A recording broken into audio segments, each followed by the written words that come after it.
direct current line? Yes, so this is typically utility companies fill out a permit and we grant them access to our roadways to do whatever road work they need, not road work, but pipe changes and infrastructure work they need to do. This is a large project that is going through 1.75 miles of our county road.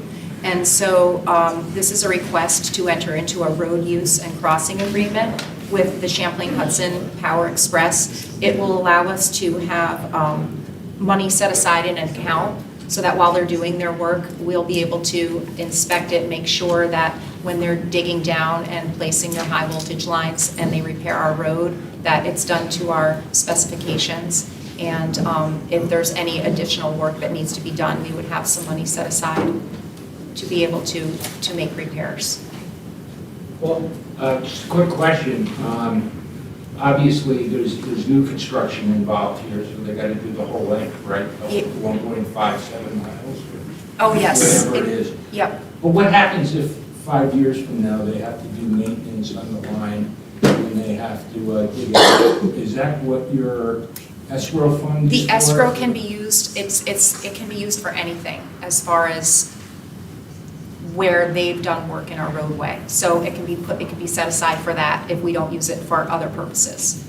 It's, you know, it's a finite amount of money, but the good news is this roadway is scheduled for paving 2 years from now. So they're gonna have their work done before we're scheduled to repave So if it. there's any settling or Yep, that sort of thing, you're going to get it in recap. correct.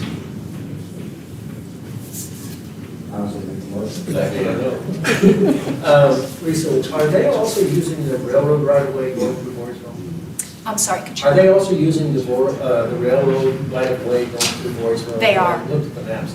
They are. That's what I thought I saw. Yep, those are just like quick crossings though. They're not, the major one is where they're going 1.75 miles along our road. The other ones, they're just They're just crossing crossing under. the tracks, they're not going parallel to the tracks. Correct. Yep. Okay, question. No, I, something else. But no, I'll make a motion. Second. All in favor? Aye. Against? Passed unanimously. Thank you, Lisa. Commissioner, can you just give us an update on the Water Bleaching Road project? Would you say it's ahead of schedule, on schedule, behind schedule, or? It seems like those poles. It's behind schedule. It is behind because of the Yes. utilities? Yeah. What's the issue there with the utility? Just can't get Verizon? So the issue was, there was a utility called Lumen who originally said they were existing within the lines. And they came back later and said, no, they're not, we don't have lines there. So when Spectrum, there's 3 utilities, Lumen, Spectrum, and Verizon, and they had to be taken off in that order. So when Spectrum came to remove their lines, they saw that Lumen was still there, was there, in fact. So there was a misinformation given to us that Lumen wasn't there, when in fact they were. So then, when we were pressing them to move things, they weren't getting back to us. We were scheduling meetings, and they weren't showing up. This went on for months, and it was literally holding up the project. So, yes, it's behind schedule. It should, yeah. So I guess the good news is Spectrum is now completely gone off the lines, and Verizon is doing their work now to get off the old poles. And we're hoping that we have a date of October 20th, that the poles will be removed. But that said, we're trying to get that moved up because it's still not giving our contractor enough time to be able to get work done in a productive fashion. So yes, it's behind schedule. So Lumen is still on the? Lumen is down now. They're Lumen down. finally did get to their work, but it was much later than they should have. So the poles that are higher up, not in the middle of the roadway? Yeah. Those were all the Those power are- poles, right? Those are the new poles where all of the utilities are going to be placed. Okay, but some of them are strung already, right? Yes, yep. So the power is, The grid is there. the grid is there? Yeah, okay. Grid did their work early. Yep, Gotcha. they did theirs It's very early. confusing as you drive down there. Oh, it's So see the poles to the right, up It's on the terrible. hill, and then the other one's smack in the middle of where the roadway is going to be. Yes, there is an end in sight for that, but that said, it's unfortunate, very unfortunate. Any other questions for Lisa? Thank you. You're welcome. Thank you. Now we'll go back to item 3, authorizing an agreement with International Dioxide Inc. regarding the supply of hydrogen sulfide odor control oxygen to the Water Purification District. Director Nadia is here this evening. Thank you. Yeah, this is for our odor control oxidant. This is used for our sludge process to mitigate hydrogen sulfide development. We use this as a really safety for our guys, just to make sure that we don't have excessive buildup in the rooms. The contract is for $200,000. International Dioxide was the sole responsible bidder for this bid, and the term is for 1 year with the option for 2 one-year renewals. What? I've got a question about this one and the next one. Yep. They're both sole bids. Is this proprietary in nature, or is there someone else? This formulation is, so it's something that we're looking at. We had looked at this last year with a different product. We actually went as far as putting the alternate product in the bid, and then the other company still decided not to bid. So we are revisiting that to see if there are alternatives, though I know we're looking at hydrogen peroxide as kind of a substitute product, so that's something that's ongoing right now. But yeah, for really the last several years, we've unfortunately only been getting the one bid for the other product. So. Yeah, that's what the town of Colony uses, right? This hydrogen peroxide. I think they're either using that or permanganate. Excuse me. Yeah, so yeah, it's a different product. I think that's the one thing I've been talking to purchasing about, is whether we can either do something jointly or just add language so that we can piggyback on each other's bids. Yeah, so I know we're talking to Saratoga as well, so. Make a motion, Mr. Chairman.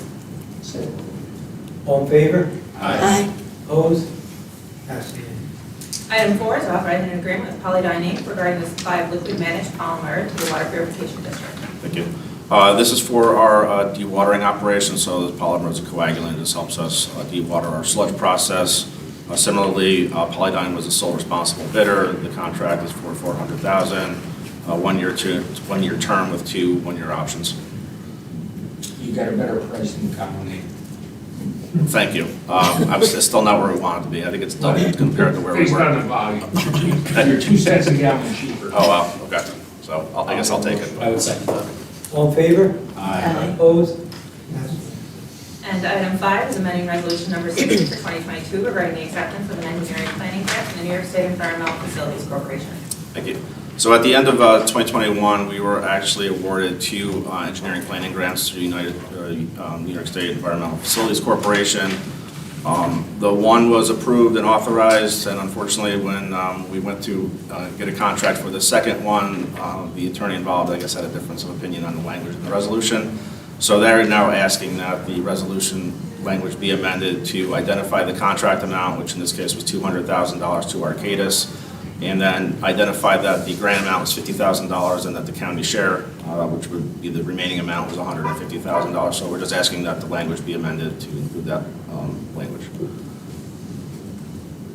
I noticed in the backup, there was an October 2022 deadline that was mentioned in the EFC initial award letter. We're obviously past that. Is that okay because we submitted things and they came back with changes, and so they're giving Yeah, us so the way that down in terms of the timeline? Yeah, so we had submitted everything that was needed. They were supposed to authorize this contract, so basically they'll send us a contract for execution for the grant, basically acknowledging that we're going to receive it. We were told initially that that was going to be approved back in March of this year, and it kept getting delayed, and unfortunately I think there was a change in staff, and then I think when the new attorney got assigned to this particular one, there was a change in terms of the language that was a requirement. So that we were just made aware of, within a month. So this is really just to kind of amend it based on recent information we received. So at this point, we're not in jeopardy of losing the money, though. So you would say that the notice for the delay is on them, not us? Well, we're currently have grant applications pending with EFC, so I'm just going to say that we're That's working fine. we're working to meet their requirements. I cancel my observation. Mr. Chairman, I make a motion to do so. Second. All in favor? Aye. Opposed? Abstentions? Thank you very much. Right, thank you. I'd second that. All in favor? Aye. Opposed? See you all public hearing.